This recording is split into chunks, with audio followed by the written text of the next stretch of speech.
Homem-Aranha Sem Volta Pra Casa não só é o melhor Homem-Aranha do Tom Holland, como também é o melhor filme da Marvel desde Vingadores Ultimato.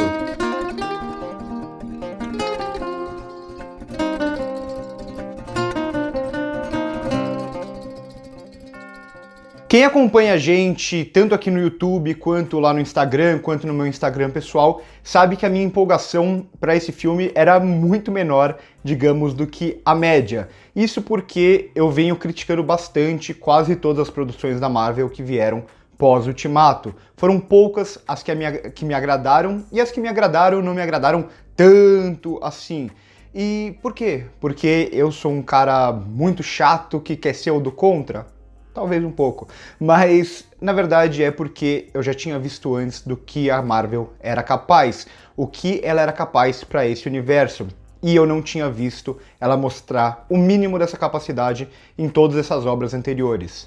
Isso eu vi aqui em Homem-Aranha Sem Volta Pra Casa. Então essa vai ser uma crítica até meio genérica de tão sem spoilers assim. Eu acho que em alguns momentos seria bom dar spoilers para embasar aquilo que eu vou estar falando, mas eu não vou fazer isso com vocês porque eu sei que eu estou assistindo esse filme antes, e quem já assistiu ao filme e está assistindo a crítica agora, não comentem spoilers aqui embaixo, por favor, também, porque tem pessoas que não vão ter assistido ainda. Ou se for comentar spoilers, coloca um aviso de spoilers gigante nos comentários, porque senão eu vou excluir o seu comentário, tá bom? Então vamos ter respeito pelas pessoas que ainda não assistiram ao filme. Eu estava muito cético com esse filme e por algumas razões. A primeira, como eu já disse, eu não via tantas boas ideias na Marvel pós-Ultimato, mas principalmente aqui por ter muitas referências, como o trailer já entregava, então os vilões antigos voltando agora, esse tipo de coisa, e principalmente por ter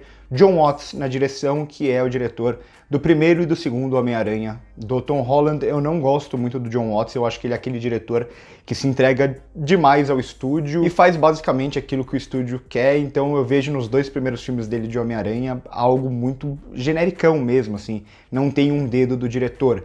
Aqui eu já acho que ele faz um bom trabalho com algo que era muito difícil, porque sim, são muitos personagens, são muitos conceitos, são muitas coisas para se trabalhar em um filme de, se eu não me engano, 2 horas e meia. E ele consegue trabalhar bem esses conceitos, ele consegue introduzir todos esses elementos aqui na trama, fazer as referências, porque sim, é um filme cheio de referências, é um filme que, se você é fã tanto do universo Marvel de agora, quanto dos quadrinhos, quanto dos outros filmes, você vai ficar malucão, você vai pirar, você vai gritar no cinema a cada 2 minutos, porque sim, tem esses momentos, seja em uma piadinha, seja em um olhar, seja em uma fala, qualquer tipo de coisa que seja, que vai empolgar demais aos fãs por essas referências. Só que, apesar de algumas referências mais vazias, referências que são só referências, e muitas delas eu gostei bastante, sou sempre muito chato com esse tipo de coisa, mas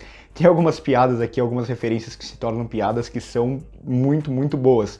Mas, no geral, as referências aqui, ou os personagens que surgem como referências a esse universo, personagens de outro universo, eles são bem trabalhados dentro aqui do contexto do filme. Então, esse medo que eu tinha de ser uma coxa de retalhos, de trazer um monte de personagem, um monte de coisa pra falar só, olha só como a gente está unindo tudo nesse multiverso, tá vendo esse daqui, você já conhece ele, esse daqui também, não sei o que, esse tipo de coisa. Isso nunca acontece pra mim. Eu acho que há uma coerência narrativa em todo o filme envolvendo esses personagens e esses conceitos, e isso era muito difícil de fazer. O Jon Watts faz um bom trabalho aqui. Tem um personagem apenas, que eu acho que ele já foi até confirmado na semana passada e tal, que aparece aqui no filme, que aí eu já acho que é mais uma coisa pensando lá na frente pra Marvel, e aí ele é meio que jogado de qualquer jeito no filme, só para os fãs falarem, olha, ele pertence a esse universo e esse tipo de coisa, mas ele não faz basicamente nada no filme. Então, após um primeiro ato que parece mais um prólogo aqui, para introduzir os elementos do filme anterior do Homem-Aranha, né, do Longe de Casa, acho que até para quem não viu o Longe de Casa, eles vão introduzir aqui num grande prólogo das consequências do que tinha acontecido lá, então é logo em seguida mesmo. Então eu não gosto muito desse prólogo, até pelo ritmo dele, é muita correria para apresentar muita informação, para chegar aonde o filme realmente quer chegar, mas a partir do momento que o filme chega nesse ponto inicial e começa a construir mesmo a sua narrativa, quando passa desse primeiro ato barra prólogo, aí ele começa a funcionar muito bem. E o que eu mais gosto aqui em Homem-Aranha Sem Volta para Casa é justamente por como ele é um filme bem imprevisível mesmo. Imprevisível a ponto de você não fazer ideia de como eles vão resolver aquilo que eles estão buscando resolver. Tudo bem, em determinado momento você entende o plano deles e tal, mas por todo o segundo ato eu fiquei perdido aqui no filme sem ter ideia para onde o filme ia. E isso é muito bom, é onde o filme consegue criar bem as suas surpresas. Ao mesmo tempo, e o que para mim é a melhor coisa do filme é justamente como o Jon Watts vai trabalhar essas referências e personagens que vão entrar no filme, não apenas, como eu já disse, como referências, mas para modular esse protagonista. Então eu tinha muitas críticas ao Homem-Aranha do Tom Holland, apesar de gostar do Tom Holland, eu não gostava do Homem-Aranha porque eu não via muito um Homem-Aranha ali. E aqui ele vai ter o aprendizado, eu sinto que aqui ele vai virar o Homem-Aranha das HQs e dos filmes anteriores, porque, tudo bem, eu não gosto dos filmes do Andrew Garfield, mas lá, por exemplo, tem pelo menos os conceitos de Homem-Aranha e de Peter Parker estão ali presentes. E aqui ele vai ter esse aprendizado. O Tom Holland, finalmente, eu começo a ver um Homem-Aranha que tem as perdas, que tem que tomar decisões difíceis. Então a gente via nos dois, tanto no Tobey Maguire quanto do Andrew Garfield, a relação deles com a namorada deles, né, com a Mary Jane e com a Gwen Stacy, e como eles tinham que tomar decisões que nem sempre era o que eles queriam, o que eles sentiam, eles tinham que deixar isso de lado pelo heroísmo, que é um outro conceito que eu não gostava de como os filmes do Tom Holland trabalhava, o heroísmo. E pra mim isso do Tobey Maguire até hoje é de longe o que melhor entendeu o que é ser herói. Mas o Tom Holland aqui, ele finalmente entende o que é ser herói. Ser herói não é só ser, nossa, olha só que descolado e que legal fazer parte dos Vingadores.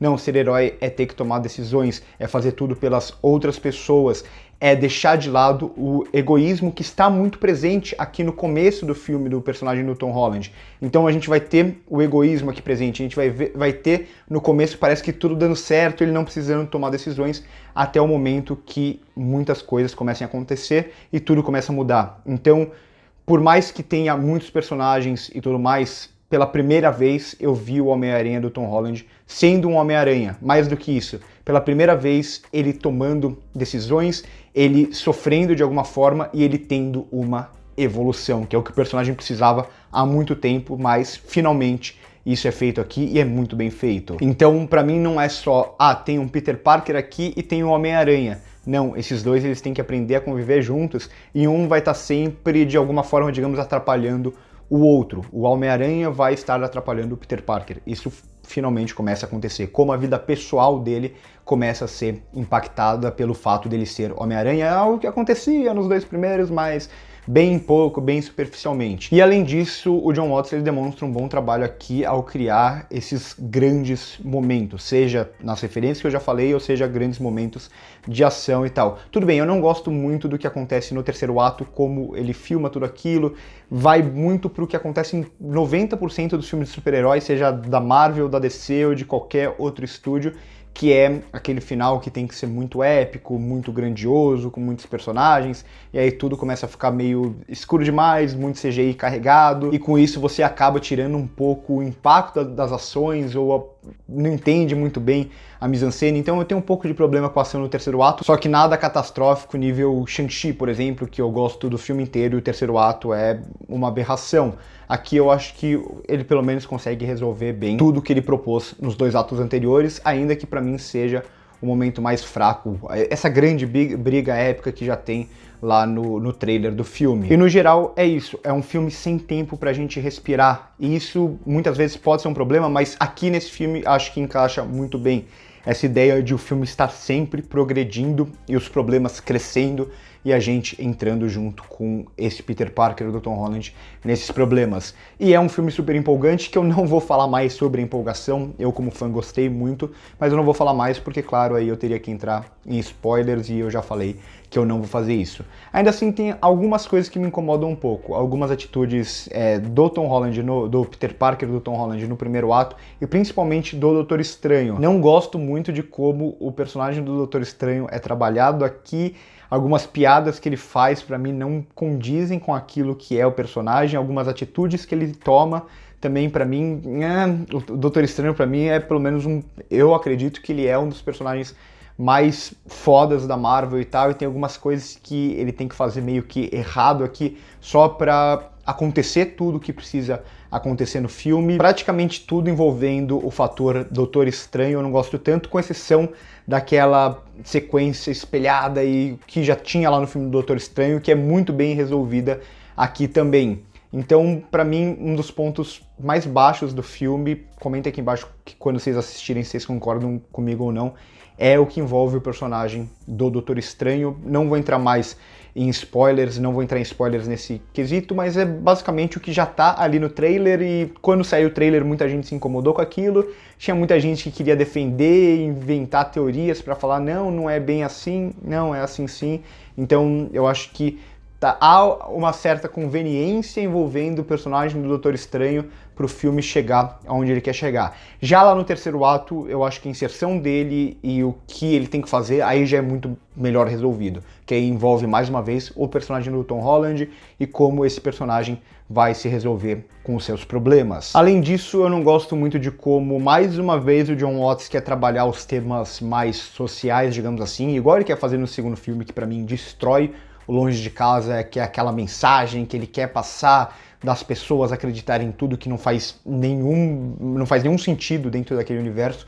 Aqui ele vai trazer um pouco da polarização do nosso mundo para esse universo e fica, nossa, super forçada, mas por sorte ele abandona isso, como ele tenta dar pinceladas em outras questões sociais, mas logo abandona elas, porque ele não consegue definitivamente trabalhar bem esses quesitos mais sociais, digamos assim, até políticos em certa medida, dentro desse universo, e melhor que ele não trabalhe, porque ele vai melhor quando ele se entrega ao mundo dos super-heróis. Não que não tenha relação do mundo dos super-heróis com as questões sociais, óbvio que tem, mas eu digo mais no sentido da diversão, aí acho que ele se sai muito melhor do que quando ele quer abordar temas mais socialmente relevantes, digamos assim. Além disso, há um momento em que o filme para completamente só pra ficar fazendo referências e piadas. Eu falei que eu gostei das piadas das referências, e eu até gosto de muitas nesse momento, só que eu acho que é uma quebra muito grande, assim, parece que o filme esqueceu de andar por certo tempo ali, só pra ficar fazendo essas piadinhas. É engraçado e tal, mas poderia ser pelo menos um pouco mais curto. E aí a decisão final do filme, eu já não sei se eu gosto tanto assim. Eu já acho ela um pouco, digamos, um pouco medrosa. Eu acho que ela poderia ir um pouco mais forte nessas possíveis consequências. Além disso, o filme tem duas cenas pós-créditos, né? Uma no meio, uma no final dos créditos. A segunda cena pós-créditos, ela não é uma cena pós-crédito, mas um trailer de um outro filme. É só isso que eu vou falar, um outro filme que vai acontecer aí, e isso é tudo. Então, espero que vocês tenham gostado do vídeo, curte o vídeo se gostou, se inscreve no canal se ainda não é inscrito, comenta aqui embaixo se vocês já compraram para pré-estreia, quando vocês vão assistir, o que vocês estão esperando, se vocês gostaram da minha crítica. Então também considere ser membro dos 16mm clicando aqui embaixo no Seja Membro. No primeiro comentário fixado tem todas as nossas outras redes sociais do canal, a gente produz muita coisa lá pro Instagram, eu sempre posto as coisas primeiro nos stories, então quando eu tava na cabine de imprensa eu postei lá nos stories as minhas primeiras reações quando eu saí do filme, e também no começo do vídeo tem as minhas redes sociais pessoais. Por hoje é isso e corta.